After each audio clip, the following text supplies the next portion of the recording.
बात उन दिनों की है जब मैं कॉलेज स्टूडेंट था। अपने कॉलेज की ओर से हम सभी कैंप के लिए एक जंगल में गए थे।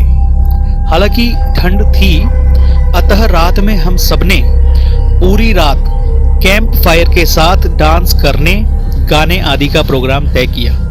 मुझे और सभी साथियों को कैंप फायर के लिए लकड़ियां इकट्ठी करने का भार सौंपा गया। मैं निकला तो सबके साथ ही, लेकिन जंगल के प्राकृतिक सौंदर्य में भटकता हुआ अकेले बहुत दूर कहीं निकल गया। अचानक आसमान बादलों से भर गया और गरज के साथ बारिश होने लगी।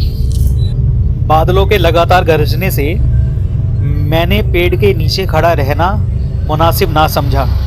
आसपास किसी घर की तलाश में एक दिशा में भागने लगा। मुझे कुछ ही दूरी पर एक लाल ईंटों से बनी शानदार बिल्डिंग नजर आई। बिल्डिंग रोशनी से पूरी तरह नहाई हुई थी और उसमें ढेर सारे लोग थे, ऐसा मुझे दूर से लग रहा था। मैं तेजी से भागते हुए उस बिल्डिंग में जा घुसा और सामने से आती हुई एक खूबसूरत नर्स से टकराते टकराते बचा। नर्स ने मुझे घूर कर देखते हुए कहा, बहुत अधिक भीग गए हो, सर्दी लग जाएगी। उधर बाईं ओर एक स्टोर रूम है, वहां जाकर जो भी मिले उससे कहना सिस्टर जूलिया ने सूखे और साफ कपड़े मुझे देने को कहा है, तुम्हें वह कपड़े दे देगा। मैं हक्का बक्का मुंह फाड़े सिस्टर जूलिया को देखता रहा। मुझे एकदम से समझ नहीं आया कि मैं क्या करूं। मेरी स्थिति देखकर सिस्टर जूलिया खिलखिलाकर हंस पड़ी और बोली, पहले तुम अपना मुंह बंद करो, वरना मुंह में मच्छर घुस जाएंगे। अब जाकर वैसा ही करो जैसा मैंने कहा है। मैं हल्के से हाँ में सिर हिलाकर सिस्टर की बताई हुई दिशा में जाने को मुड़ गया। अभी कुछ 10 कदम ही चला होऊंगा कि मेरे कंधे पर किसी ने हाथ रखा। मैं चौंक कर पीछे मुड़ा। अपने सामने आर्मी की वर्दी में एक युवक को खड़ा मुस्कुराता पाया।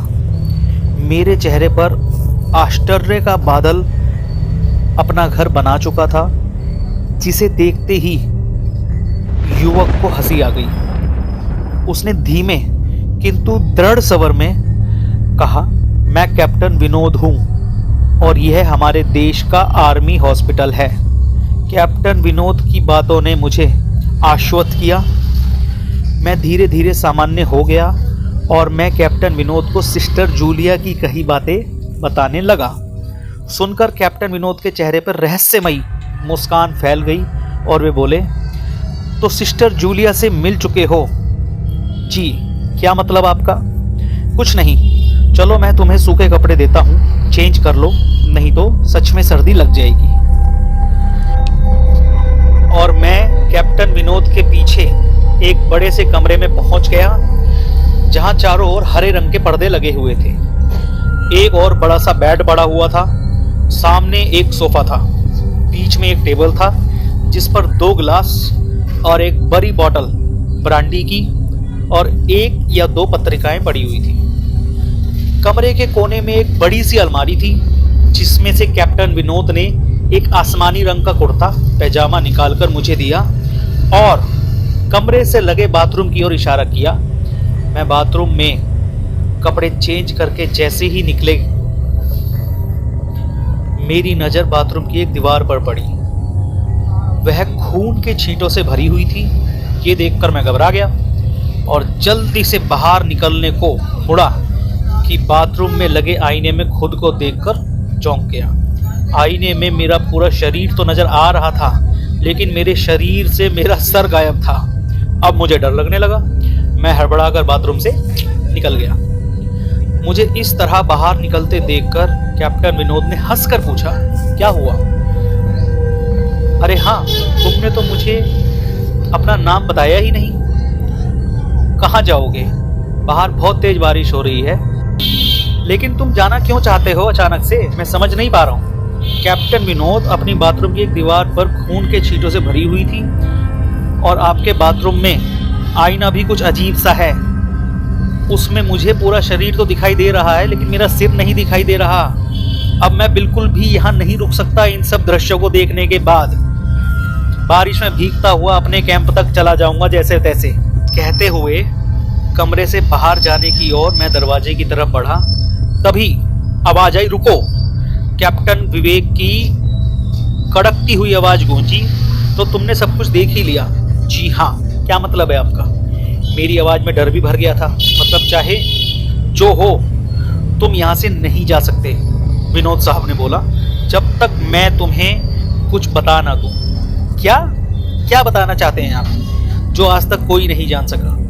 तो जो आज तक कोई नहीं जान सका तो मैं जानकर क्या करूंगा? प्लीज मुझे जाने दें। मैं डर से बोला। नहीं, बिल्कुल भी नहीं जाने दूंगा, कैप्टन विनोद ने कहा।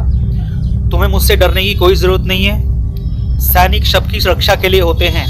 मैं भी तुम्हारी सुरक्षा ही कर रहा हूं। कैप्टन विनोद के स्वर में कोमलता थी। आओ मेरे साथ इस सोफे पर बैठ जाओ, मैं तुम्हें एक कहानी सुनाता हूं। कहानी खत्म होते ही मैं तुम्हें तुम्हारे कैंप पर जीप से छोड़कर आऊंगा। वैसे भी तुम अपने साथियों से काफी आगे निकल आए हो।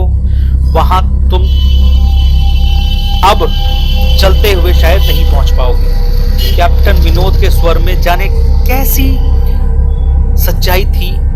मैं जाकर उनके बगल में बैठ गया। कैप्टन विनोद ने कहना शुरू किया, दुश्मनों ने धोखे से हमारे अस्पताल को निशाना बनाया। दुश्मन देश के 2 सैनिक हमारे सैनिक के वेश में हमारे ही घायल सैनिकों को लेकर आए। वह घायल था और हमारे देश की सेना ने उसे बहुत ढूंढा था लेकिन नहीं मिला था। शायद साजिश के तहत उसे घायल होते ही घुसपैठिए ने कहीं छुपा दिया था। अचानक अपने खोए हुए सैनिक को अस्पताल में देखकर सभी खुश हो गए। बिना किसी पड़ताल किए उन्हें गेस्ट रूम में रहने के लिए इजाज़त दे दी। अभी उस सैनिक का इलाज चल ही रहा था, जोरों से ब्लास्ट हुआ और पूरा अस्पताल खंडर में तब्दील हो गया। कोई नहीं बचा उस ब्लास्ट में। दीवार पर जो खून के छींटे हैं वो उसी ब्लास्ट में मारे हुए हॉस्पिटल के कर्मचारियों के हैं। मैं उनके चेहरे को देखकर अंदर से दहल गया। फिर भी मैंने हिम्मत करके पूछा, सर आप कैसे बच गए उस ब्लास्ट में? सुनते ही कैप्टन विनोद ने हंसकर जवाब दिया, ये कहानी आज से मात्र 10 वर्ष पहले की है और मैं तो आज से 50 वर्ष पहले ही मर चुका हूँ। इसके आगे उन्होंने क्या कहा मुझे कुछ मालूम नहीं। चेहरे पर गीलेपन का एहसास जब काफ़ी हुआ तो जैसे मैं नींद से जागा। वहाँ पर मैं देखता हूँ कि वहाँ पर मेरे सभी साथी खड़े हुए हैं, मेरे टीचर भी खड़े हुए हैं और वो कह रहे हैं थैंक गॉड तुम्हें होश आ गया। तो मैंने उनसे पूछा, क्या मैं बेहोश था? हाँ, तुम जंगल से रास्ता भटक गए थे।